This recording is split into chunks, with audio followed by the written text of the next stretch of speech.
Well, that sounds like blasphemy. He's gonna hurt the I children. want that man arrested immediately. We can't do that, sir. This is America. Sir, this is a Wendy's drive-thru. Only thing you'll have to fear is fear itself.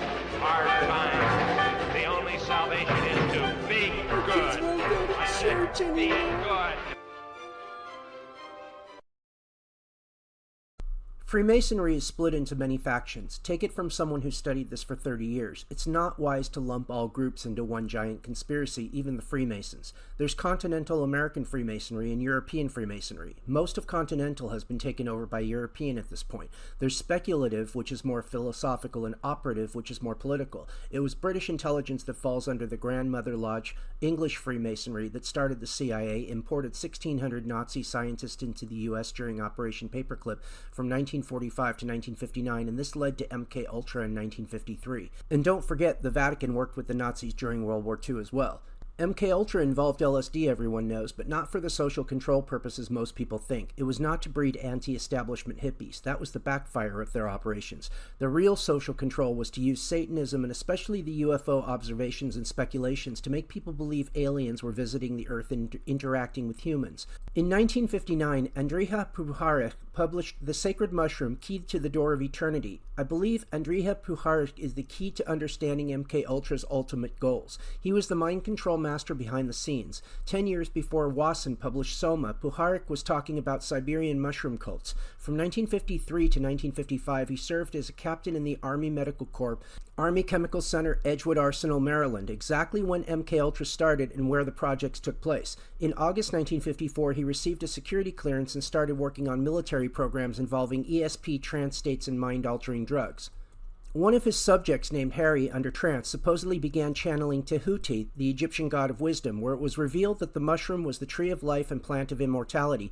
Aldous Huxley was present at one of these channelings. On February 12, 1955, Puharich and Gordon Wasson were introduced. Wasson shared his knowledge of Mexican mushroom cults with Puharich. It was Puharich who first brought Uri Geller to America to introduce him to the UFO crowds. Puharich met Uri in Israel in 1971. Geller worked with Israel intelligence, which falls under British intelligence. Puharich arranged to have him studied in the U.S. by Captain Edgar Mitchell, the former astronaut, working with Russell Targ, Hal Puthoff, and Wilbur Franklin, who helped carry out experiments at Stanford Research Institute, SRI, which started the following year. In the preface of the book Uri, published in 1974, Puharich writes, "I had suspected for a long time from my researches that man has been in communication with beings not of this earth for thousands of years. This personal opinion comes from a close reading of the record of ancient religions and from my own observations and data. What is not clear is why this communication has been kept secret for so long." Then we learn that Puharich met with Charles Laffhead, who formed the Seekers, also called the Brotherhood of the Seven Rays, a UFO religious group that formed in 1953, the same year, coincidentally, George Adamski started his UFO group.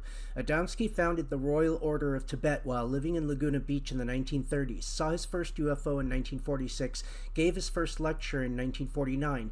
Adamski's first encounter with a friendly Nordic-looking Venusian called Orthon in 1952 occurred around the same time as George Van Tassel's initial contact. In 1953, Adamski published his book The Flying Saucers Have Landed, which recalled his Nordic contact. That same year, George Van Tassel started a group in Joshua Tree, California at Giant Rock and published a newsletter called Interplanetary News. Van Tassel worked with Douglas Aircraft, then Howard Hughes, then Skunk Works.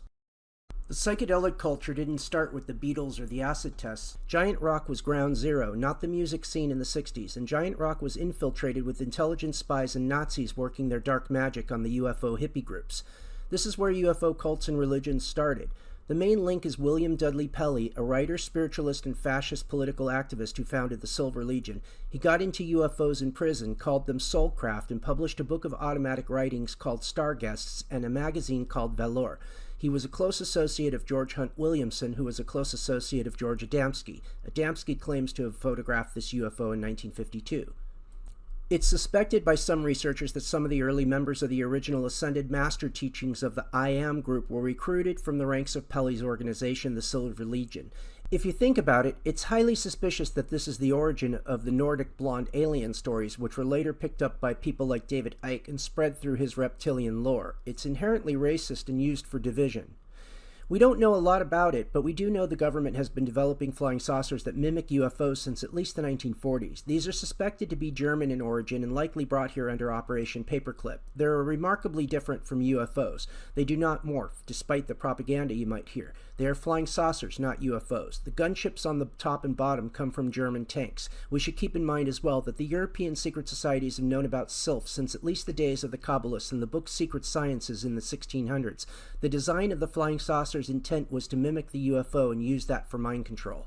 In a letter to Walter Bauert, author of Operation Mind Control, Julianne McKinney, director of the Electronic Surveillance Project of the Association of National Security Alumni, writes, "Having been given no reason to believe otherwise, I have personally concluded that so-called UFO abductions and the events surrounding those abductions and sightings are a black intelligence operation involving government-sponsored kidnappings, experimental drugs, surgical experimentation, sophisticated electronics and directed energy technologies, implantable microcircuit devices, experimental aircraft, Hollywood-style special effects, and the exploitation of so-called abductees as sources of ova, sperm, and aborted fetuses for use in government-sponsored genetic experiments. In sum," McKinney continued, "I see these UFO activities as being nothing more than a massive covert intelligence fraud being perpetrated upon the gullible public, a lucrative, large-scale mind control operation qualifying as an attempt at creating the cult to end all cults, the cult from outer space."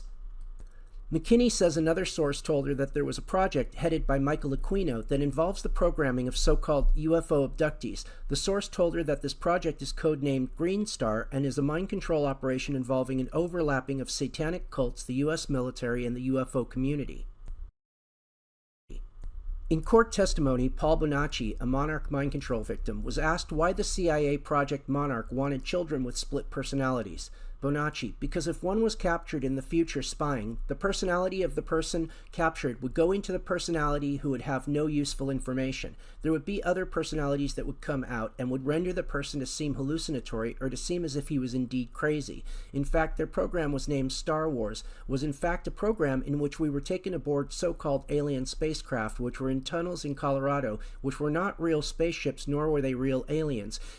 We were simply induced with drugs so that we would not render reality to anything that we would see, and later on, if we ever related this information, it would come out and appear as if we were crazy.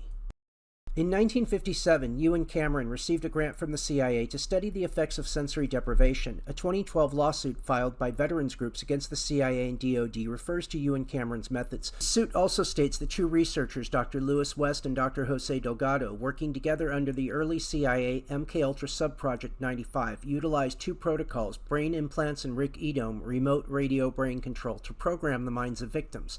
On the Constantine Report, a website by Alex Constantine, in an article titled Fascists in White Coats, the CIA's Dr. Lewis West and the UCLA Neuropsychiatric Institute, Constantine writes, in 1972, Dr. Lewis West, a ranking CIA psychiatrist, also a director of the Conservative American Family Foundation and a False Memory Syndrome Foundation, an organization founded by pedophile apologists that marginalizes victims of ritual abuse and libels their advocates, with an obsessive interest in mind control, proposed experimenting on the brains of blacks and Latino prisoners, women and children at a secret psychiatric unit near the UCLA. This is the same Dr. Lewis West who had contact with Charles Manson while working at the Haight-Ashbury Free Clinic. What was happening is that the CIA was monitoring UFO cult followers at Giant Rock and abducting them, implanting them, and this is what led to a wave of channel communications with the Space Brothers in the 1950s until now, like Urantia, Ashtar, Bashar, Seth, and Ramtha.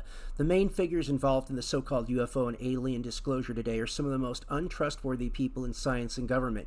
The Disclosure Project is meant to steer your attention away from the reality of SILFs and the true nature of UFOs and steer it towards the idea of negative and positive aliens, linking it to a government cover-up. This is the purpose of almost all these personalities involved in the field of ufology. They're all employed in some manner by the intelligence agencies to pump this stuff out. In some cases, the personality sells lots of books that fund their mythological narratives, such as Zachariah Sitchin, the ultimate king mythmaker, and his Anunnaki bullshit.